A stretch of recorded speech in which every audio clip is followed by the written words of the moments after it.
ku kara mana karfin gwiwa sako muku shirye-shiryen mu ku danna mana wannan alama ta subscribe kana ku haɗa da ƙararrawar sanarwa domin ta sanar da ku da za mu ɗora zaɓen shi. Hajiya babba na zo ne na nemi wata alfarma a wajenki. Wannan ka faɗa kanka tsaye. Na zo ne akan maganar ummi. Wace ummi? Ummi dai ummi wacce Haidar yake nema. To, me aka yi? Lukman ne yace na gaya miki ya dawo yanzu yana ciki. Ban gane ba, me kake nufi?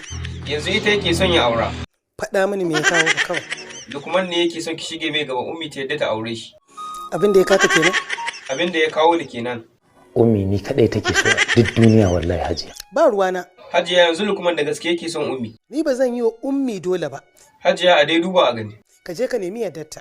Hajiya to yanzu ya za a yi? Kuma kai kanka ka san akwai wanda take son sa a yanzu. Wasu iya magana na cewa 'yan hannu na son majina kare bai samu. Ni ba zan yi wa ummi dole ba. Hajiya to da Haidar ɗin da Lukman wa zaki aura wa ummi? Ni fa duk wanda ummi ta kashi ne nawa. Hajiya ummi fa da Lukman tafi dacewa. Mu kanmu muna son haɗin ummi da Lukman. Hajiya to saboda mi? Domin akan haka burin da muka rayu a kai kenan.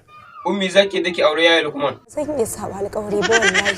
Yanzu ummi ba zaki iya karya alƙawari akan dan uwanki ba. Ta yaya za a yi in karya alƙawarin da na ɗauka wa salihin bawa? To me kike tsoro akan hakan?